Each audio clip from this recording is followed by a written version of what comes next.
Good morning students.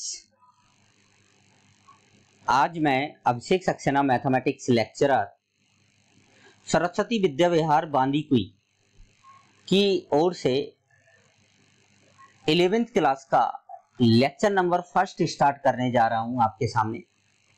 इस कोविड-19 महामारी के चलते हम आपको ऑफलाइन क्लासेस प्रोवाइड कराने में असमर्थ हैं एज पर गवर्नमेंट नॉर्म्स के अकॉर्डिंग, बट हम आपकी शिक्षा को किसी भी प्रकार से बाधित नहीं होने देंगे।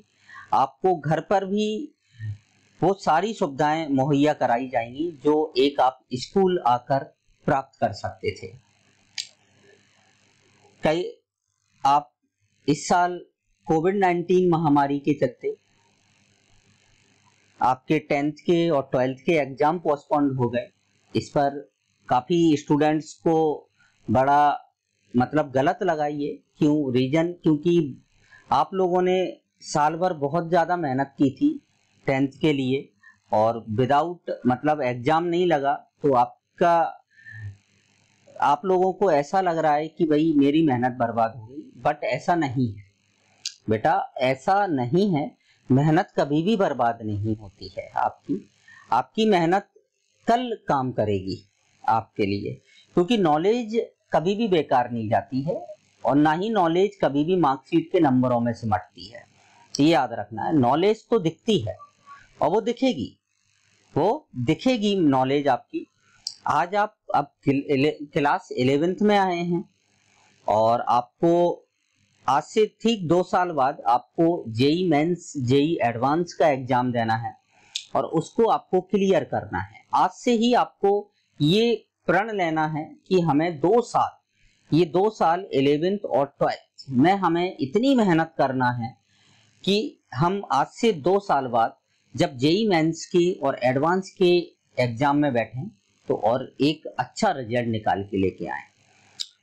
आपके साथ पूरी सरस्वती विद्या विहार स्कूल की पूरे शिक्षक एवं सरस्वती विद्या विहार के निर्देशक महोदय श्री लेखराज जी सैनी आपके साथ सदैव खड़े हुए हैं। आपके लिए जो भी आपको कोई भी प्रॉब्लम्स होगी उसको हम समय सॉर्ट आउट करेंगे। आपको रेगुलर इंटरवल में आपको डीपीपीएस, आपको स्टडी मटेरियल प्लस आपके objective test, subjective test, personal हर स्टूडेंट पर एक अटेंशन रहेगा हमारा, क्योंकि हमें बहुत अच्छा रिजल्ट आफ्टर 2 इयर्स आपका, चाहे वो जेई मेंस में हो चाहे आपका 12th में हो, हमें निकालना है आपके साथ। तो आपको ये चीजें भूल कर कि भाई हमारी मेहनत बर्बाद, ये कुछ नहीं सोचना है। पढ़ाई कभी भी बर्बाद नहीं होती है, नॉलेज कभी भी बेकार नहीं जाती है। आज आपको अच्छे से अपना 11th क्लास स्टार्ट करना है और 11th क्लास में बहुत अच्छे से मेहनत करना है। साथ ही आपके जो भी मित्रगण हैं जो आपके साथ 10th में थे, जो भी एसबीबी स्टूडेंट हैं वो तो हैं ही, और अदर स्कूल के जो भी स्टूडेंट्स हैं आप उनको भी मोटिवेट कीजिए और उनको भी आप सरस्वती विद्या विहार स्कूल की टीम के साथ ऐड कीजिए, जिससे आपको और अच्छा कंपटीशन मिलेगा। जितने नंबर ऑफ स्टूडेंट्स होंगे उतना ही कंपटीशन बढ़ता है और हम कोशिश ये करेंगे आपको कि और हमारी एक नई ब्रांच भी ओपन हुई है दौसा में, तो वहां के भी स्टूडेंट्स होंगे तो आपको एक लार्ज स्केल पर कंपटीशन मिलेगा। बस मेहनत आपको करना है। आपको मेरे जो वीडियोस मैं आपको जो प्रोवाइड कराऊंगा आपको इनको अच्छे से देखना है और नोटबुक में जरूर लिखना है। सभी स्टूडेंट को नोटबुक में जरूर नोट करेंगे और रेगुलर टाइम पर रिवीजन भी करते रहेंगे। रेगुलर टाइम पर हर वीक में एक दिन आप ऐसा निकालेंगे जिस दिन आप जो आपने वीक में जो भी आपने पढ़ा है उसको आप रिवाइज करें। ठीक है ना? सभी स्टूडेंट्स को बात समझ में आ गई होगी। चलिए अभी हम जो कुछ लेक्चर्स हम आपको फंडामेंटल मैथमेटिक्स पर प्रोवाइड कराएंगे। कुछ चीजें छोटी छोटी चीजें होती हैं, इनकी नॉलेज होना बेसिकली बहुत नेसेसरी है सभी स्टूडेंट्स के लिए। तो हम अभी जो फंडामेंटल मैथमेटिक्स के जो लेक्चर्स होंगे उनको हम आपको प्रोवाइड कराएंगे और आपको अच्छे से इसमें देखना है। इसमें कई टॉपिक्स आपको ऐसे मिलेंगे जो आपने 10th स्टैंडर्ड तक नहीं सुने थे। ठीक है, ओके। तो आज स्टार्ट करते हैं फंडामेंटल मैथमेटिक्स का लेक्चर नंबर फर्स्ट। अभिषेक सक्सेना, सरस्वती विद्या विहार बांदीकुई स्कूल की तरफ से। तो चलिए भाई, सबसे पहले फंडामेंटल मैथमेटिक्स में इसमें भी पार्ट आएंगे। फंडामेंटल मैथमेटिक्स में सबसे पहले आता है नंबर सिस्टम। सबसे पहले हम स्टार्ट करेंगे नंबर सिस्टम।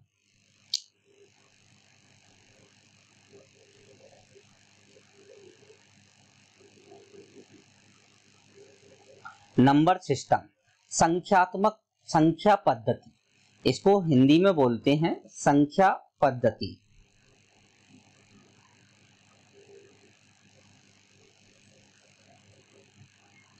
संख्या पद्धति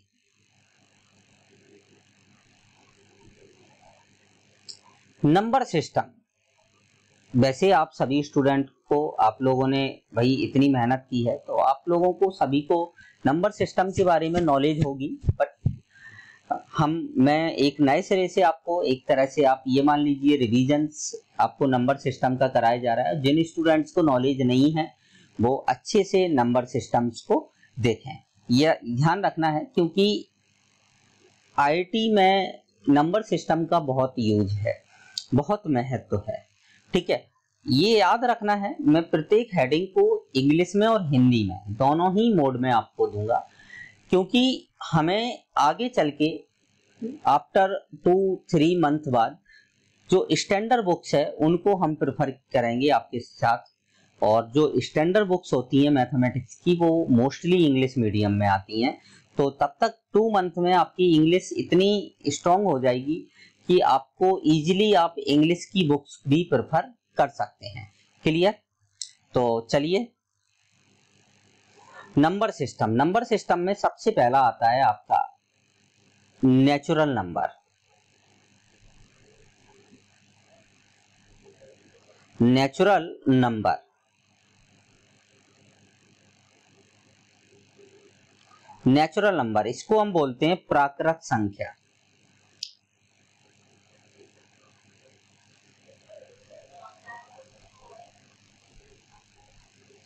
प्राकृत संख्या, इन्हें n से निरूपित करते हैं।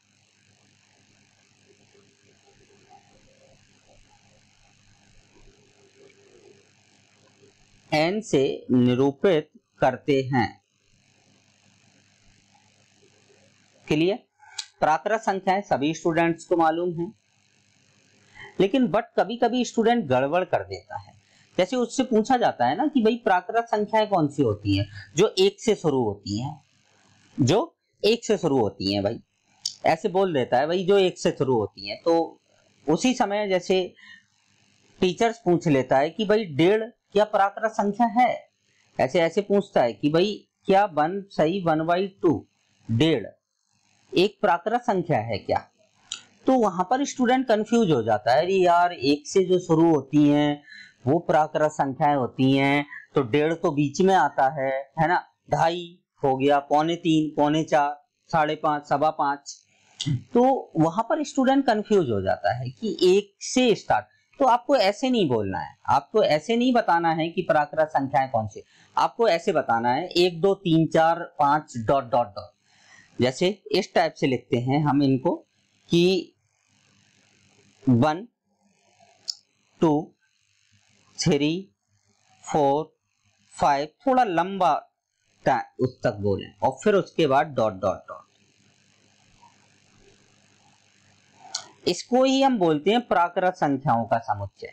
इसी का ही दूसरा नाम होता है, जैसे ये कर्ली ब्रैकेट में लिखा है ना भाई, कर्ली ब्रैकेट में सारी संख्याओं को हमने कॉमा से पृथक करके लिख दिया, तो ये एक समुच्चय का रूप होता है। किसका रूप होता है? समुच्चय का। तो इसी को ही हम बोलते हैं प्राकृत संख्याओं। इसी को ही आप ऐसे भी बोल सकते हैं प्राकृत संख्याओं का समुच्चय।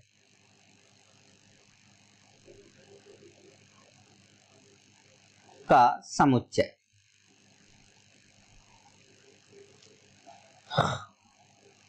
क्लियर, सभी स्टूडेंट को बात समझ में आ गई होगी भाई कि प्राकृत संख्याएं कौन सी होती हैं आपकी। ठीक है, कई स्टूडेंट्स ऐसे भी होंगे जिनको ये चीजें पहले से आती हैं, बट बेटा ये याद रखना है कोई भी चीज छोटी नहीं होती है, कोई भी बड़ी नहीं होती है। आपको हर चीज में कुछ ना कुछ सीखने को मिलेगा, हर टॉपिक में आपको कुछ ना कुछ सीखने को मिलेगा। तो आपको ये बैठकर ये सोचकर हमें सीखना है कि हमें कुछ नहीं आता है, हमें सीखना है बस, ठीक है ना। तो ये याद रखना है। अब आता है दूसरा, whole number. Whole number, whole number होता है, इसको हम हिंदी में बोलते हैं पूर्ण संख्या।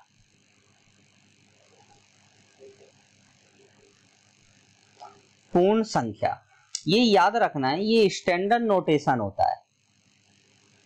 आपको जब भी प्राकृत संख्या दिखेगी तब ये n जरूर दिखेगा।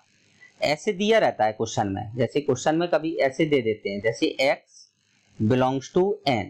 ये सिंबल जो होता है ना, ई नहीं है, ये इसको ऐसे बनाना है इस टाइप से।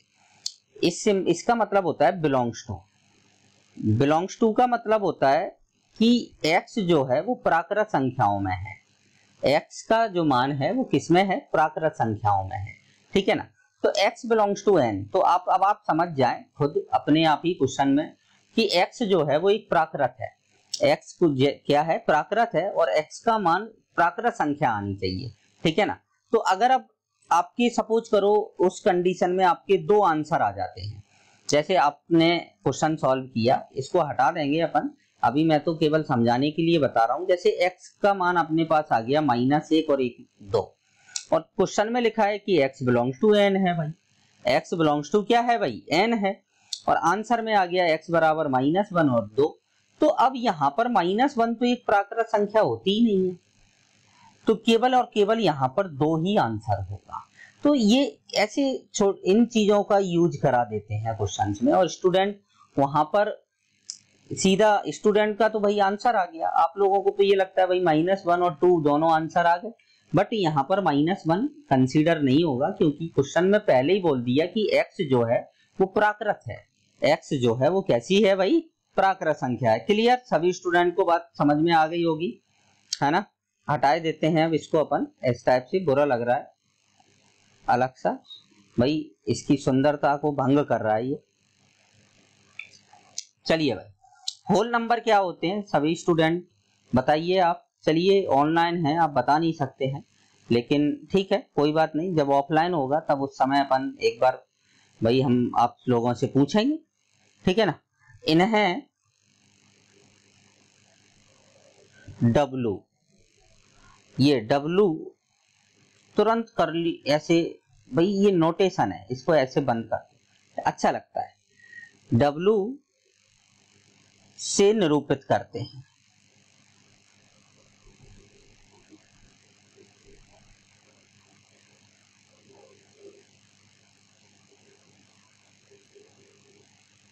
W से निरूपित करते हैं भाई। पूर्ण संख्याएं कौन सी होती हैं, जो अगर प्राकृत संख्याओं में अगर हम 0 और शामिल कर लें, प्राकृत संख्याओं में अगर आप 0 को और शामिल कर लें तो ये पूर्ण संख्या बन जाती है। क्या बन जाती है, पूर्ण संख्या बन जाती है। जैसे 0, 1, 2, 3, 4, 5 ...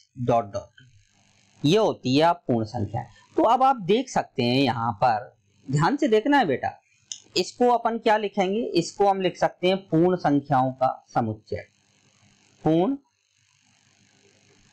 को ही संपूर्ण भी बोलते हैं, संख्याओं का समुच्चय।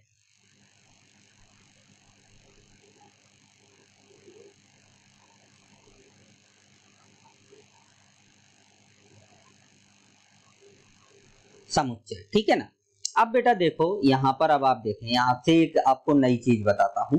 जैसे n जो है ना, प्राकृत संख्याएं, जितनी भी प्राकृत संख्या है वो सारी पूर्ण संख्या में है। मतलब n किसके अंदर समाहित है, W के अंदर। भाई n किसके अंदर समाहित है, W के अंदर। तो हम यहाँ पर लिख सकते हैं n जो होता है वो उप समुच्चय होता है। ये अभी आपको आगे समझ में आ जाएगा कि n जो है उप समुच्चय w है।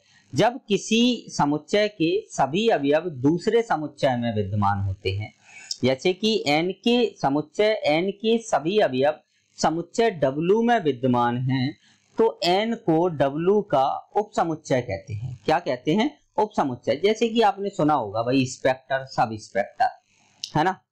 तो भाई सब इंस्पेक्टर और इंस्पेक्टर, तो सब क्यों लगाया भाई?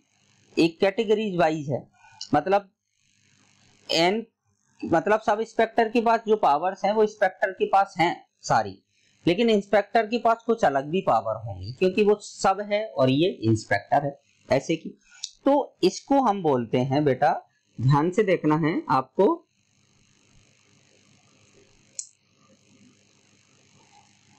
इस सिंबल को, ये सिंबल जो होता है, ये सिंबल इसको अलग कलर से शो अप करेंगे जिससे अच्छा लगे। इसको बोलते हैं अपन उप समुच्चय। ठीक है, आगे आएगा जब अपन सेट पढ़ेंगे। सेट एक टॉपिक है आपके एनसीईआरटी में 11th की बुक में। इसको बोलते हैं उप समुच्चय, इंग्लिश में इसको बोलते हैं सबसेट। इसको इंग्लिश में हम क्या बोलते हैं भाई? सबसेट बोलते हैं। ये याद रखना है बेटा सभी को। तो सबसेट समझ में आ गया होगा कि n के अगर सभी अवयव w में विद्यमान है, n के सभी अवयव w में विद्यमान है, तो n को w का उप समुच्चय कहते हैं। n को w का क्या कहते हैं भाई? उप समुच्चय कहते हैं। चलिए भाई अब अपन आगे बढ़ते हैं नेक्स्ट नंबर के लिए। अब आता है इसके बाद पूर्णांक संख्याएं। कौन सी संख्या है? पूर्णांक, इंटीजर।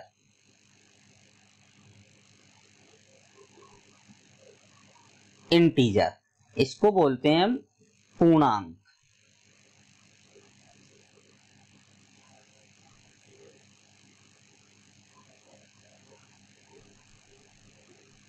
पूर्णांक संख्याएं, पूर्णांक संख्याएं क्या होती हैं आपकी? ध्यान से देखेंगे आप सभी स्टूडेंट। पूर्णांक संख्याएं इन्हें सबसे पहले तो इन्हें i या z, कभी तो i आ जाएगा कभी z आ जाएगा, ठीक है ना। तो ये ध्यान रखना है आपको, इन्हें i या z से निरूपित करते हैं।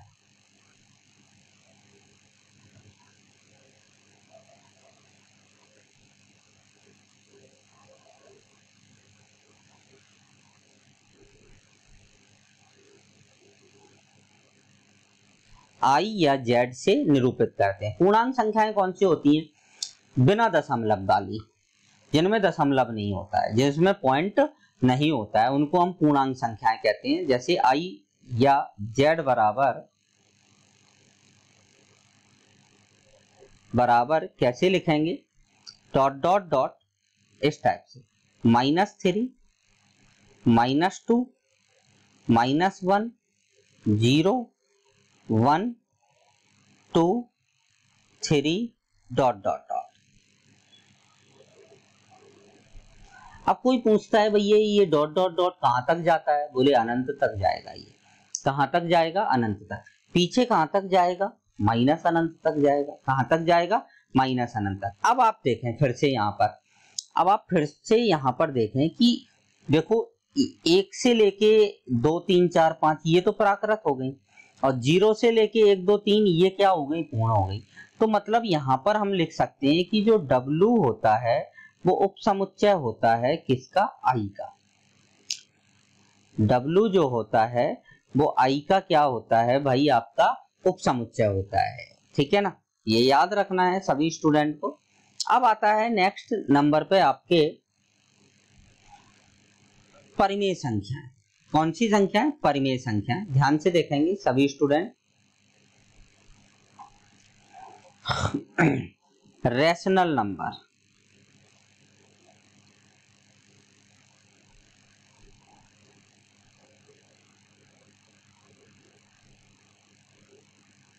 रैशनल नंबर,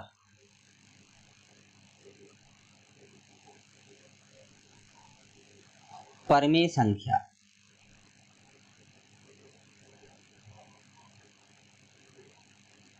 परिमेय संख्या क्या होती है जानते हैं क्या आप लोग? सबसे पहले तो हम लिखे देते हैं इन्हें Q, किससे भाई? Q, बड़ा Q। कौन सा Q? बड़ा Q से निरूपित करते हैं।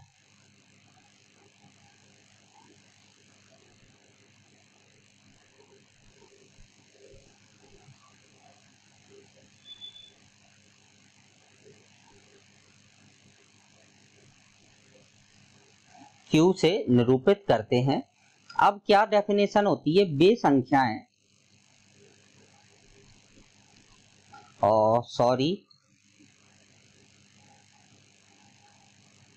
वे संख्याएं जिन्हें P अपॉन Q, जहां Q बराबर नहीं है 0 के रूप में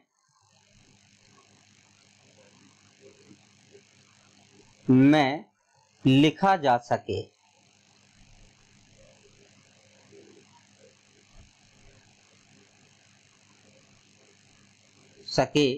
परिमेय संख्याएं कहलाती हैं।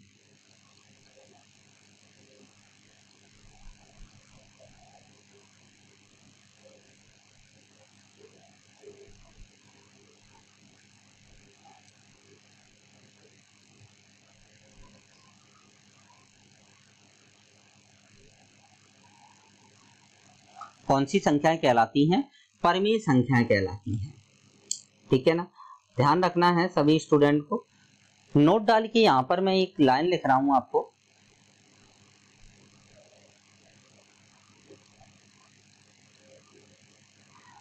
n प्राकृत संख्याएं WI,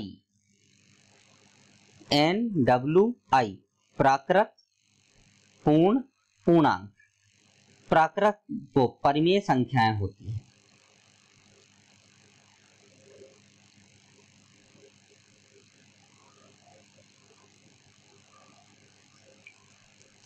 कैसी संख्याएं होती हैं आपकी?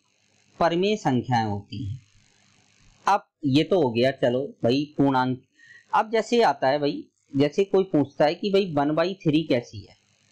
भाई 1/3 परिमेय है, लेकिन अगर हम डिवाइड करते हैं तो 0.33333 डॉट डॉट डॉट इस टाइप से।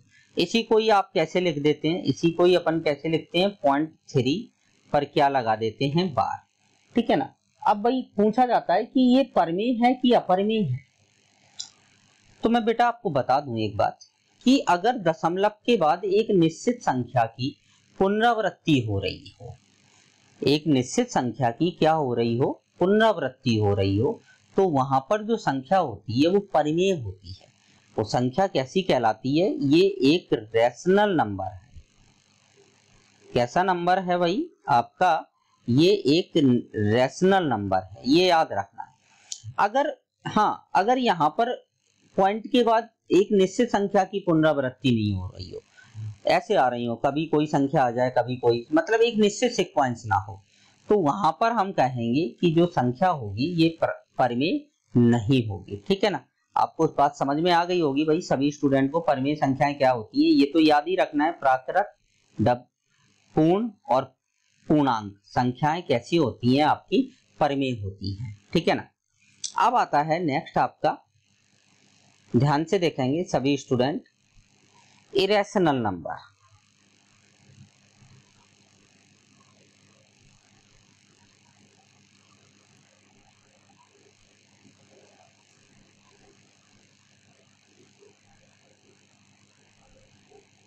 इरेशनल नंबर, इसको हम इंग्लिश में बोलते हैं अपरिमेय संख्या।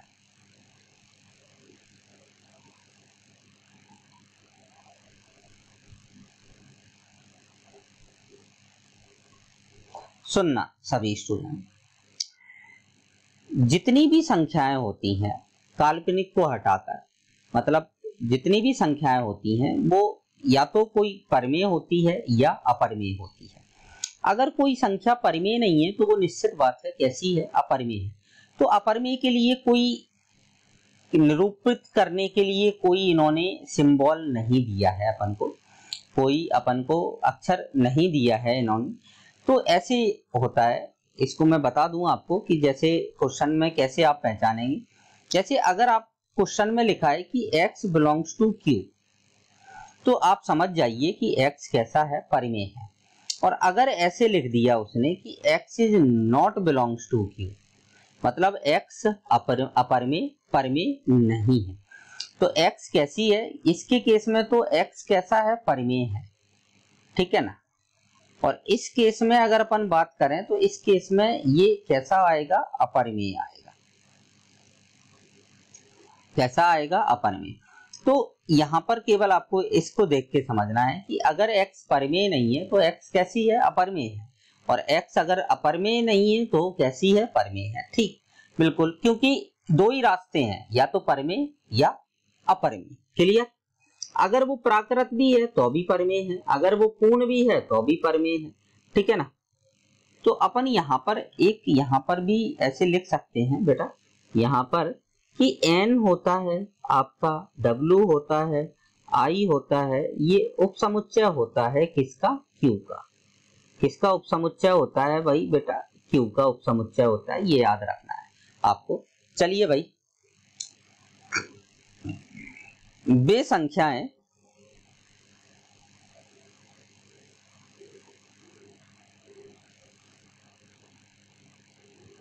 जिन्हें P अपॉन Q के रूप में न लिखा जा सके,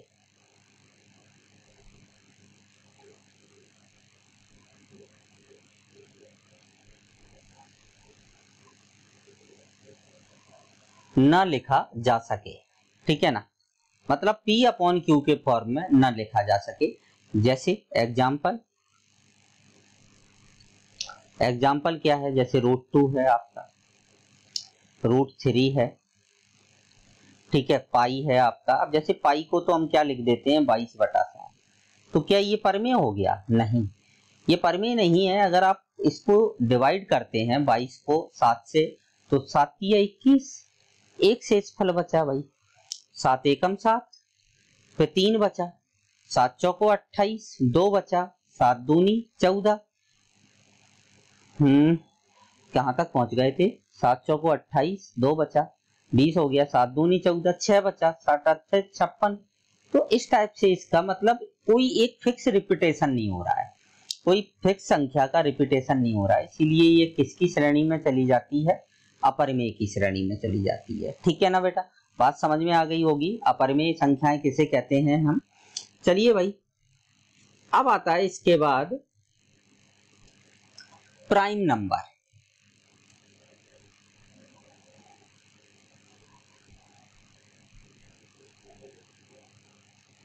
प्राइम नंबर, प्राइम नंबर्स, इसको हम हिंदी में बोलते हैं अभाज्य संख्याएं।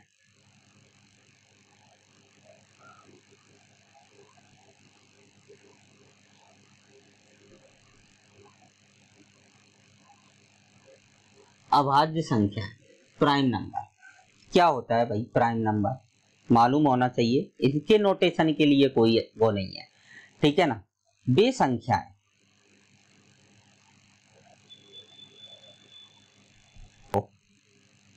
वे संख्याएं जो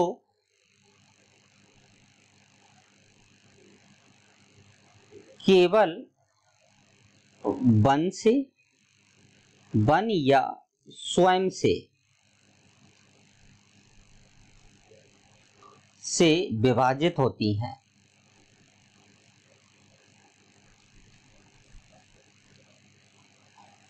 सॉरी,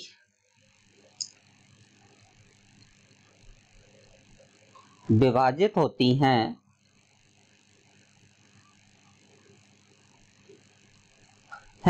अभाज्य संख्याएं कहलाती हैं।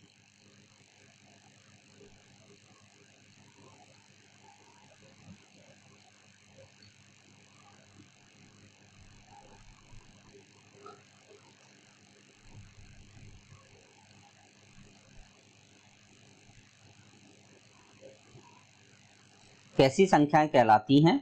अभाज्य संख्याएं कहलाती हैं, जो 1 से या स्वयं से विभाजित होती हैं। ठीक है ना। तो ये अभाज्य संख्याएं आपकी कौन सी होंगी बताइए? जैसे 2, 3, 5, 7, 11, 13, 17, 19। ठीक है, 19 के बाद आता है 23, 23 के बाद आएगा आपका 24, 25, 26, 27, 28, 29, इस टाइप से। लेकिन अब यहां पर अब आप याद रखना है, आपको एक बात बहुत ध्यान रखना है, आपको केवल एकमात्र एक ऐसी अभाज्य संख्या होती है जो सम भी होती है और अभाज्य भी होती है। केवल और केवल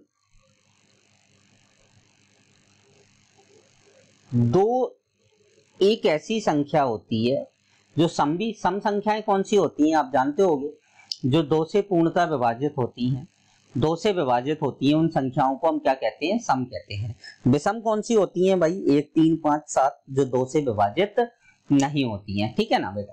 तो यहाँ ध्यान रखना है, केवल और केवल 2 ही एक ऐसी संख्या होती है जो सम भी होती है और अभाज्य भी होती है। केवल और केवल एक ही ऐसी संख्या है जो सम भी है और अभाज्य भी है। ठीक है ना, ये याद रखना है आपको। ठीक है ना। और सभी अभाज्य संख्याएं जो होती हैं वो प्राकृत संख्याएं होती हैं। कैसी संख्याएं होती हैं? प्राकृत संख्याएं होती हैं, पूर्ण संख्याएं होती हैं, पूर्णांक संख्याएं होती हैं। ठीक है ना। तो ये होता है आपका प्राइम नंबर्स। अब प्राइम नंबर्स की कैटेगरी में 2-3 संख्याएं और होती हैं। एक होता है आपका को प्राइम।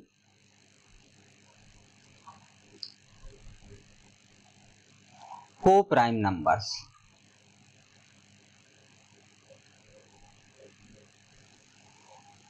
को प्राइम नंबर्स। तो ध्यान से देखेंगे सभी स्टूडेंट। चलिए भाई, को प्राइम नंबर्स। को प्राइम नंबर्स को बोलते हैं हम हिंदी में सह अभाज्य संख्या।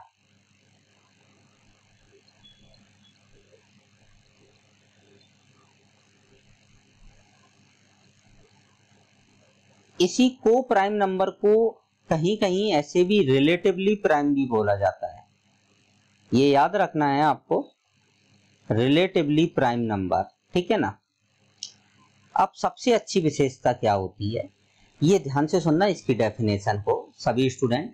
बेटा क्या है, जब भी स्टूडेंट ऐसे सुनता है ना को प्राइम नंबर, तो वो प्राइम आ जाता है तो वो ये सोचता है यार ये प्राइम ही होंगी, क्या होंगी? प्राइम होंगी। जबकि ऐसा नहीं है, जबकि ऐसा नहीं है इसमें कि इसकी जो डेफिनेशन है वो क्या है, ऐसी 2 वास्तविक संख्याएं,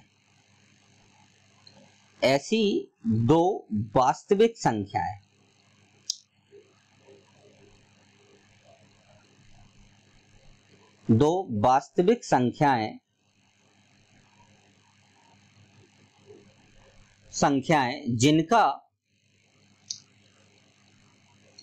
जिनका महत्तम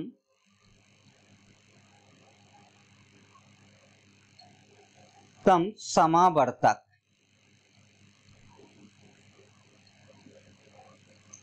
महत्तम समावर्तक को क्या बोलते हैं? Highest common factor, HCF। एक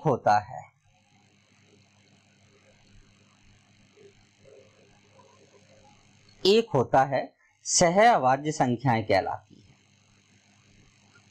ओहो, सह अभाज्य संख्याएं कहलाती हैं।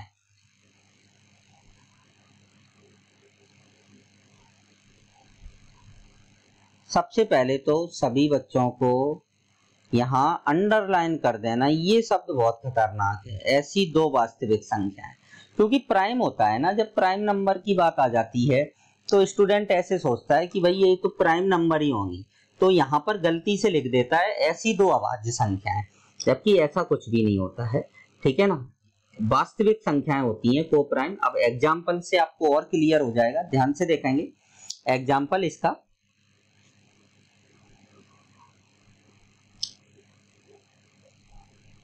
जैसे 18 और 35, भाई 18 और 35। अब जैसे अपन 18 को कैसे लिखते हैं, 1 गुणा 2 गुणा 3 गुणा 3 ऐसे लिखेंगे आप, ठीक है। 35 को कैसे लिखते हैं आप, 1 गुणा 5 गुणा 7। तो अब आप देख सकते हैं कि इनका जो कॉमन फैक्टर है, वो क्या है, 1 है। कितना है, 1। मतलब 18 और 35 का जो HCF है, इसका HCF कितना है भाई, 1 है, ठीक है। अब कई जोड़े लिख सकते हो, कई ये युग्म के रूप में होती हैं, ये याद रखना है। को प्राइम नंबर ऐसी दो बोल दिया मतलब युग्म आ गया, क्या आ गया, जोड़ा है भाई, क्या है, जोड़ा है, ये युग्म के रूप में विद्यमान होती है, एक संख्या के लिए नहीं बोला जाएगा कभी भी, ठीक है ना। अब देखिए भाई 18 35 हो गया, जैसे अपन को बोल दिया 21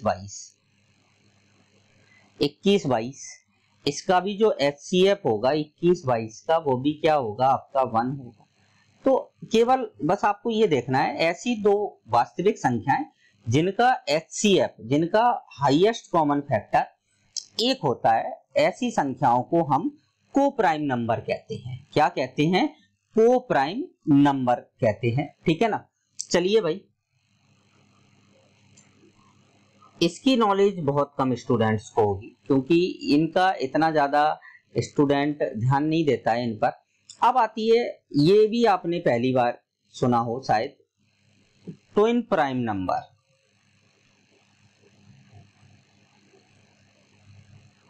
ट्विन प्राइम नंबर्स,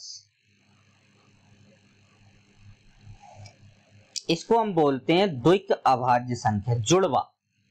ट्विन आप लोगों ने सुना होगा, जुड़वा, ट्विन है, कैसे हैं, ट्विन है, ठीक है ना। तो इसको बोलते हैं द्विक अभाज्य संख्या, जुड़वा अभाज्य संख्या। बुरा लगेगा देख बोलने में, तो इसीलिए इसको मैंने कर दिया द्विक अभाज्य संख्या। वैसे तो मैं आपको बता दूं कि ट्विन प्राइम नंबर को ट्विन प्राइम नंबर ही लिखा जाता है, ठीक है ना, द्विक अभाज्य संख्या को। तो ट्विन प्राइम नंबर क्या होता है भाई, सभी स्टूडेंट बताएं। ये भी सदैव युग्म के रूप में होती है। सदैव किस में होंगी, युग्म में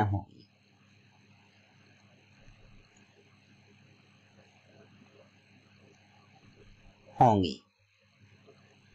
जैसे को प्राइम भी युग्म में था और ये भी, ये बस इसमें अंतर क्या है, ये प्राइम ही होंगी। कैसी होंगी, प्राइम। क्या लिखेंगे हम, ऐसी दो अभाज्य संख्याएं,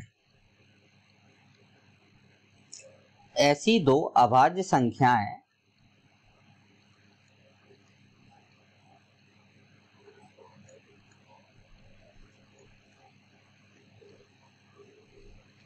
ऐसी दो अभाज्य संख्याएं जिनका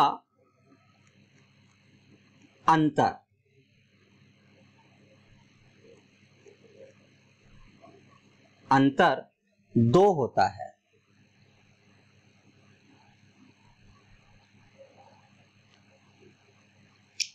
दो होता है, ट्विन प्राइम नंबर कहलाती हैं। जैसे 3 5, भाई 5 में से 3 घटाएंगे तो ऐसे ही 5 7, या फिर इसके बाद आता है 11 13, ठीक है। ऐसे ही आता है 17 19।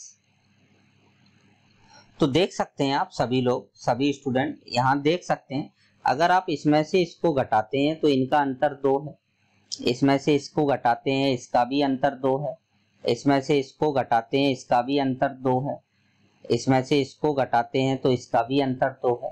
तो ऐसी दो अभाज्य संख्याएं, इसमें ये याद रखना है, ये अभाज्य होती हैं। कैसी होती हैं, अभाज्य होती हैं, और वो वास्तविक होती हैं। तो ऐसी दो अभाज्य संख्याएं जिनका अंतर क्या होता है, 2 होता है, उनको हम ट्विन प्राइम नंबर कहते हैं। क्या कहते हैं?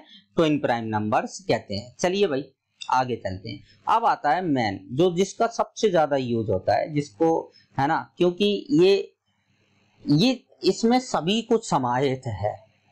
जितनी भी अपने नंबर सिस्टम अभी अपन ने नंबर्स पढ़े हैं ना, सब इसके अंदर आ जाते हैं। पूरा ब्रह्मांड ही इसके अंदर आ जाता है। मतलब चाहे वो परमेय हो, अपरमेय हो, प्राकृत हो, प्राइम हो, ट्विन प्राइम हो, को प्राइम हो, सब इसके अंदर। ये समुंदर है। क्या है? समुंदर। ठीक है ना। चलिए भाई अब आता है वास्तविक संख्याएं, रियल नंबर्स।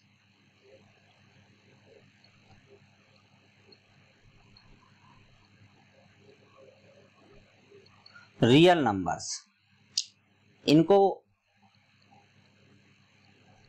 बोलते हैं वास्तविक संख्याएं। सबसे ज्यादा यूज होने वाली वास्तविक संख्याएं। सबसे पहले इन्हें कैपिटल आर, किससे? कैपिटल आर से निरूपित करते हैं।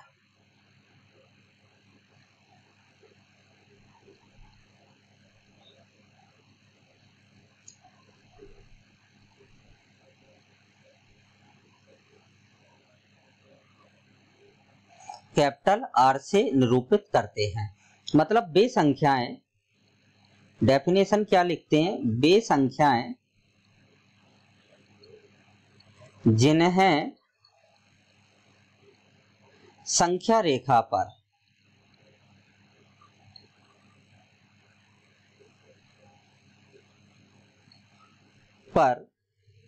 निरूपित किया जा सके।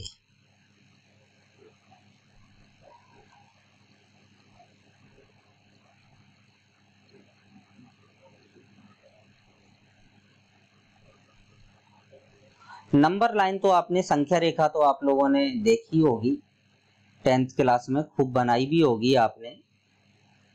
क्या होता है? मिड में 0 होता है, फिर यहाँ पर 1 होता है, इसके बीच में छोटे छोटे 10 खाने होते हैं, फिर यहाँ पर 2 होता है, यहाँ पर 3 होता है। इसी टाइप से ये कहाँ तक जाती है? प्लस अनंत तक। इस डायरेक्शन में जाते हैं तो ये -1 होता है, ये -2 होता है, ये आपका -3 होता है, और इस डायरेक्शन में जाते हैं तो ये कहाँ क्या मिलता है? माइनस का अनंत मिलता है। तो वे संख्याएं जिन्हें हम संख्या रेखा पर निरूपित कर सकें, मतलब जो माइनस अनंत से लेके प्लस अनंत, मतलब क्या बोलेंगे? माइनस अनंत से लेके प्लस अनंत तक की जो संख्याएं होती हैं उन्हें हम वास्तविक संख्याएं कहते हैं। मतलब सभी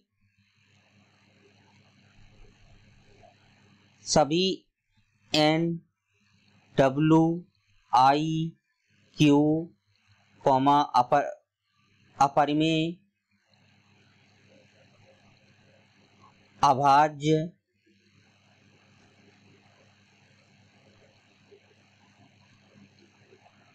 संख्याएं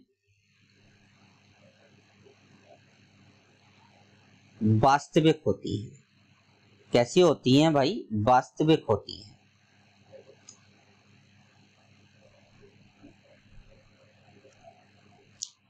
ठीक है। जैसे हम R बराबर ऐसे भी लिखते हैं, परिमेय प्लस अपरिमेय। परिमेय और अगर अपरिमेय संख्याओं को अगर अपन जोड़ देते हैं तो आपको सभी वास्तविक संख्याएं मिल जाती हैं। कौन सी संख्याएं मिल जाती हैं? वास्तविक संख्याएं। मतलब हम बोल सकते हैं कि N, W, I, Q अपरिमेय अभाज्य संख्याएं किसका उपसमुच्चय होती हैं? R का। ये सभी R में समाहित होती हैं। वैसे ही ऐसे बोला जाता है जो नदियां मिलती हैं, उसमें तालाब मिलते हैं नदियों में, नदियां मिलती हैं समुद्र में, है ना। तो वही किस्सा है इसका भाई, कि परिमेय संख्याएं अंदर थी पूर्ण संख्याओं में, पूर्ण संख्याएं अंदर थी अपनी पूर्णांक संख्याओं में, पूर्णांक संख्याएं अंदर थी परिमेय संख्याएं में। ठीक है ना। तो वो मिली कहाँ? लेकिन एक सागर में। वो क्या है आपका आर, वास्तविक संख्या है। बस अब आर का डिवीजन जरूर किया गया है, इन्होंने अलग अलग ढंग से आर को डिवीजन किया है। जैसे लिखते हैं हम आर प्लस, तो इसको हम बोलते हैं आर प्लस, नाम के अकॉर्डिंग आर प्लस लिखा है, आर प्लस, इसको हम बोलते हैं ऋणोत्तर वास्तविक संख्या। ऋणोत्तर वास्तविक संख्या, नाम ऋणोत्तर है लेकिन है कैसी, धनात्मक। ऋणोत्तर वास्तविक संख्या ये होती हैं आपकी 0 से लेके कहां तक, अनंत तक, 0 से लेके कहां तक, अनंत तक।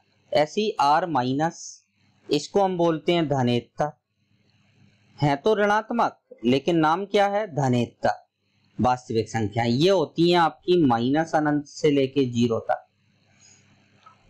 और एक आता है आर नॉट, आर नॉट इसको बोलते हैं शून्येत्तर, शून्येत्तर वास्तविक संख्याएं। शून्येत्तर वास्तविक संख्याएं कौन सी होती हैं कि माइनस अनंत से लेके प्लस अनंत में से अगर अपन किसको हटा दें, 0 को हटा दें, तो वो कहलाती हैं शून्येत्तर। शून्य को हटाकर, शून्येत्तर का मतलब है शून्य को हटाकर। और 0 एक होता है वो 0, यहां पर नोट, जो 0 होता है वो ना तो धनात्मक होता है और ना ही ऋणात्मक।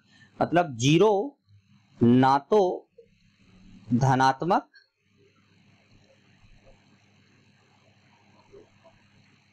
और ना ही ऋणात्मक।